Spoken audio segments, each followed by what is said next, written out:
2 दिन बाद मौनी अमावस्या है। धार्मिक अखाड़ा जो महाकुंभ है उसको अलग अलग पार्टियों के जो नेता हैं वो एक दूसरे पर इसे राजनीतिक अखाड़ा बनाने का नाम दे रहे हैं। कुछ दिन पहले उत्तर प्रदेश के सीएम योगी आदित्यनाथ अपने नेताओं के साथ जाकर प्रयागराज में पवित्र त्रिवेणी में स्नान किया। उसके बाद समाजवादी पार्टी के नेता अखिलेश यादव भी स्नान करने पहुंचे। आज केंद्रीय गृह मंत्री अमित शाह पूरे परिवार के साथ प्रयागराज पहुंच चुके हैं। योगी आदित्यनाथ के साथ भाजपा के प्रदेश अध्यक्ष भूपेंद्र चौधरी समेत कई बड़े नेताओं ने अमित शाह का स्वागत किया। अमित शाह के साथ कई साधु संत, सीएम योगी आदित्यनाथ और योग गुरु रामदेव ने भी आस्था की डुबकी लगाई। आपको बता दें, अमित शाह अपने पूरे परिवार के साथ प्रयागराज पहुंचे थे। साथ में उनके बेटे और आईसीसी चेयरमैन जय शाह भी थे। अमित शाह ने पहले पक्षियों को दाना खिलाया।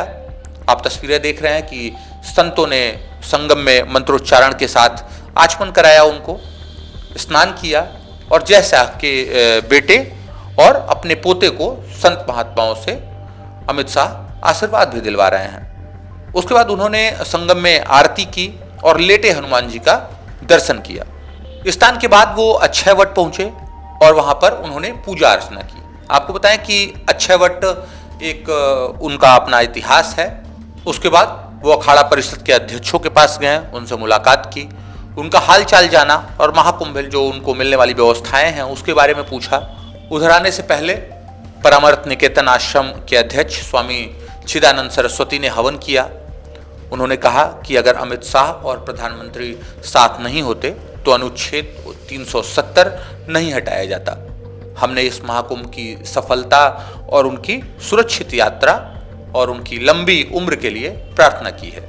उधर अखिलेश यादव के स्नान के बाद जिस तरह के बयान दिए जा रहे हैं उसके बाद से राजनीति तेज हो गई है। अखिलेश यादव का स्नान से बीजेपी के पास अब कोई जवाब नहीं है।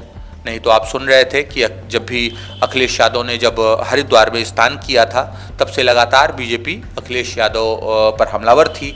उनसे लगातार प्रश्न पूछ रही थी कि आखिर उन्हें क्या दिक्कत है, क्या उनको परेशानी है कि वो हरिद्वार में वो स्नान कर रहे हैं और प्रयागराज में डुबकी लगाने वो नहीं आ रहे हैं।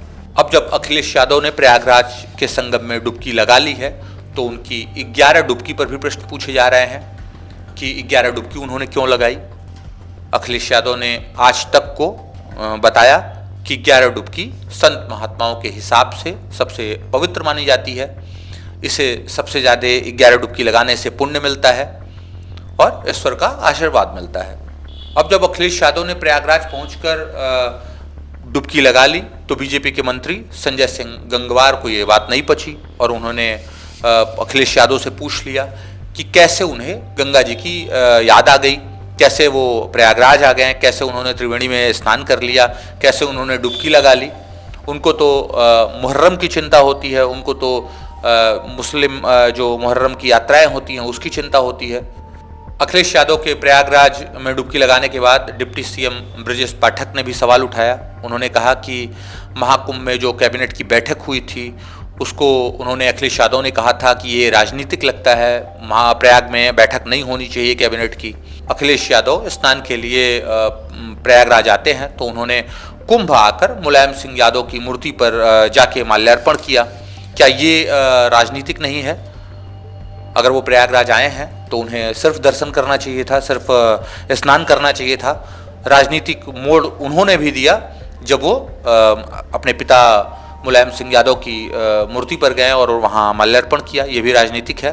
उधर आने वाली 5 फरवरी को दिल्ली में मतदान होना है और उसी 5 फरवरी को पीएम मोदी प्रयागराज में आएंगे।